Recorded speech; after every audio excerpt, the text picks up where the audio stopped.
Bonjour à tous et bienvenue dans cette nouvelle édition du journal des sénatoriales, un rendez-vous hebdomadaire consacré entièrement au renouvellement du Sénat qui aura lieu le dimanche 25 septembre 2011.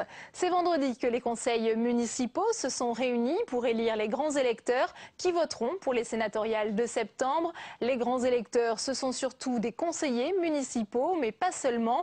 Dans les grandes villes, il faut aussi désigner des délégués supplémentaires. Qui sont ces électeurs d'un jour? Comment sont-ils choisis? Quel est leur rôle? Voyez ce reportage de Sandra Cerquera. Elle a pu assister à la désignation de ces délégués à Boulogne-Billancourt dans l'ouest parisien. Le conseil municipal de Boulogne-Billancourt, d'habitude plus mouvementé, a retrouvé son calme. Les élus sont réunis pour désigner les grands électeurs, ceux qui éliront les sénateurs en septembre prochain. Chaque groupe politique propose ses délégués. Ambiance studieuse, jusqu'au bout on peaufine sa liste. Nous, en suppléant, on met De Bassal, on met Duhamel, Cohen. La ville compte plus de 30 000 habitants. Chacun de ses élus municipaux est grand électeur d'office. Marc Fusina est l'un d'eux. Il doit en plus élire des délégués supplémentaires qui voteront comme lui en septembre.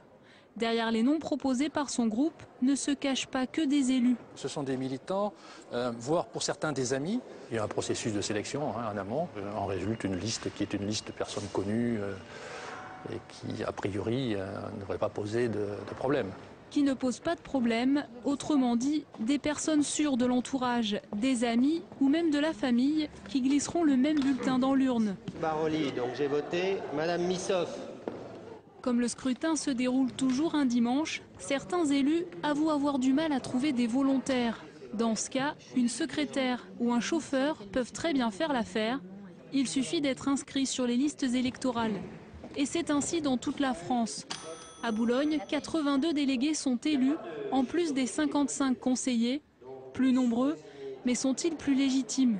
L'idée initiale d'avoir des délégués qui étaient peut-être des gens plus indépendants, en fait est galvaudée par le fait que chaque élu est dans une formation politique et envoie des gens de sa couleur politique. Donc on pourrait se passer de cet exercice. C'est la face cachée des sénatoriales. Afin d'éviter que les zones urbaines soient sous-représentées par rapport aux villages, la loi accorde un bonus d'électeurs aux grandes villes. Plus la commune est grande, plus leur nombre est important.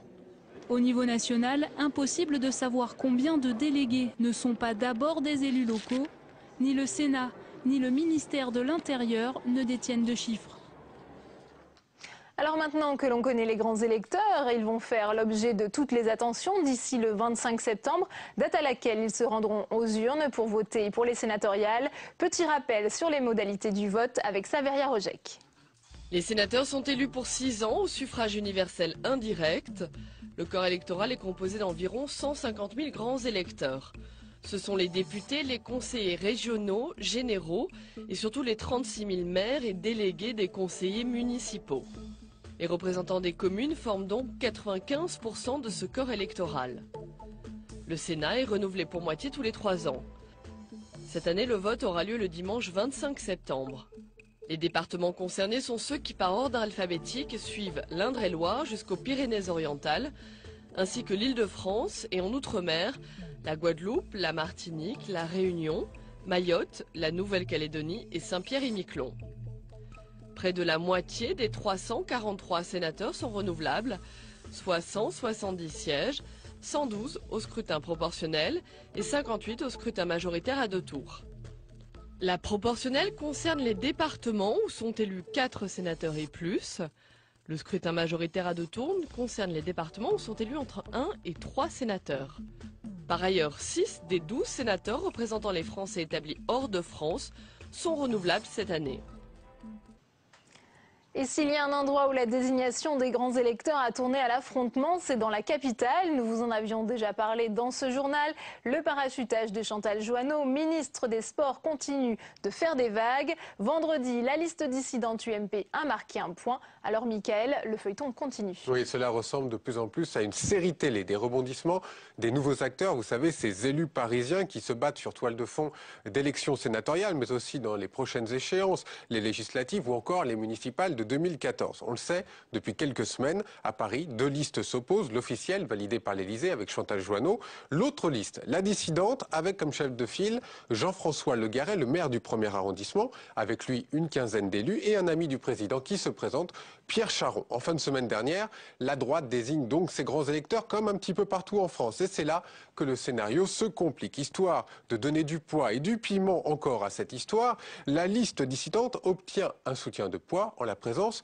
de Rachida Dati. Finalité, cette liste a obtenu de bons scores et pourrait obtenir un siège de sénateur en septembre prochain et du même coup en faire perdre un à la liste officielle. Alors, pourquoi tant de haine? On a posé la question aux principaux intéressés.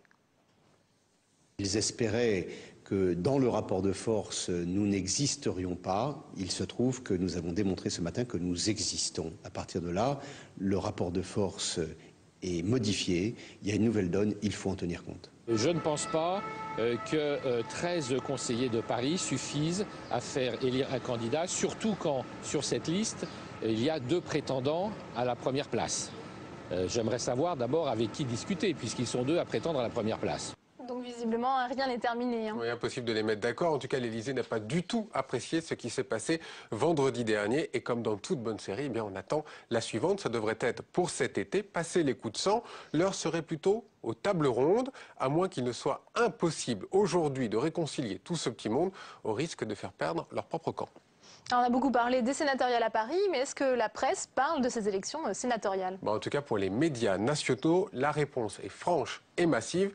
C'est oui, peut-être attiré par l'odeur des guerres. Et la presse quotidienne régionale, me direz-vous, eh bien, elle s'intéresse, elle aussi, à ces élections, département par département. On y apprend les petites histoires entre partis, le PS, les Verts et ses alliés, mais elle s'attarde surtout sur la majorité qui a du mal à se rassembler un petit peu partout en France. À l'image de cet exemple donné dans La Voix du Nord, le quotidien s'étonne de ce vote des grands électeurs qui a eu lieu vendredi. La gauche n'espérait que 4 voix. Au final, le soir même, elle se retrouve avec 13 voix, la droite s'étant reportée massivement vers la gauche. Un vote dit curieux, selon le journal. Cet exemple qui se passe sur le terrain, mais que les médias nationaux n'ont absolument pas fait remonter. Un seul exemple, mais qui fait dire aux éditorialistes que le vote des sénatoriales pourrait nous réserver quelques surprises d'ici au mois de septembre. Merci Mickaël pour votre décryptage. C'est la fin de ce journal des sénatoriales. Merci à vous de l'avoir suivi. Pour le revoir et en savoir plus sur ces élections, notre site publicsénat.fr. À la semaine prochaine pour une nouvelle édition.